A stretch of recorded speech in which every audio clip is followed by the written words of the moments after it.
Dr. Vowles at Tennessee State did an economic assessment of Meharry's economic impact on Nashville. Did it about 2 years ago and showed that Meharry had an economic impact upon Nashville of about $220 million a year. That of every dollar, one of every $3 spent by blacks in Nashville is generated by Meharry Medical College. Now, what you have to understand is that 80% of Meharry's revenue comes from outside of the state of Tennessee, and about 95% comes from outside of Nashville. So when the business community looked at that data, and you know, they had just formed this Partnership 2000 program trying to get more businesses, what they realized is that one of the most important businesses in Nashville was Meharry Medical College when it comes to generating jobs and generating revenue, bringing a lot of the resources from outside.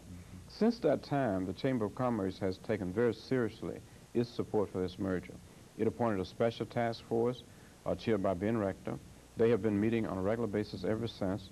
And then, of course, you remember when Mayor Bona, in fact, after the Board of Hospitals voted against the merger, Mayor Bona appointed a committee of business leaders chaired by Bud Wendell of Opryland. It included Tommy Frist of Hospital Corporation of America, Ray Dana of Shoney's, Cecilia Atkins, who is chairman of the board at Fisk, and I'm blocking on one other person, but they were all leading business people in this community. And the outcome of their assessment was that they found that the potential financial impact of this merger on Nashville was even greater than what Ernst & Young had projected. And they strongly recommended that the city move forward with this merger. Okay, so now the most recent information in terms of the update has to do with the $10 million grant that the federal government has provided, and I think people who will be employed out of that grant. Why don't you talk about that in terms of some of the opposition to that prior to the grant, and what you think the grant will do in terms of bringing about greater support? Yeah, because it's really not actually a grant, but it's a federal commitment. We wrote a proposal to the Department of Health and Human Services. I believe we wrote it in November of 1989. And basically, we proposed that there are almost 2,000 physicians in the public health services. Many of those physicians would like to enter careers in academic medicine. And in anticipation of the merger, we proposed that the federal government assign public health service physicians to Nashville. Since Meharry had an institute on health care for the poor, we were getting ready to do a very innovative thing, that this would be an ideal environment for somebody who wanted to enter academic medicine from the public health service. So we proposed that. And several other things that we proposed that the federal government could do that would help the federal government and help Meharry and Nashville at the same time.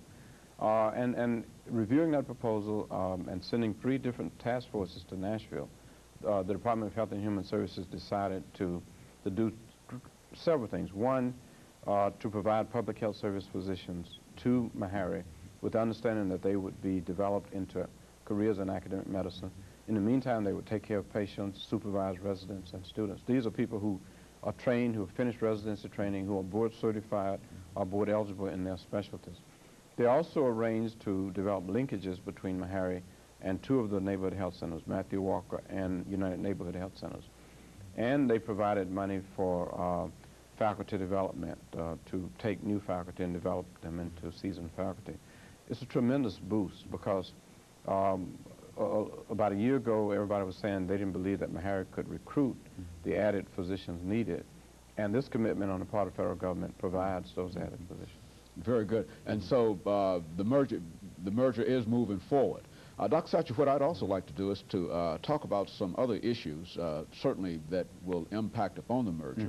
And I think the best way to do that is to first indicate that your academic dean, Dr. Foster, indicated not long ago that there were approximately 175,000 Tennesseans who were either underserved or without any kind of medical benefits or insurance. And I think in order to tie into that, not long ago you made a speech down at the Legislative Plaza talking to the Black Healthcare Task Force.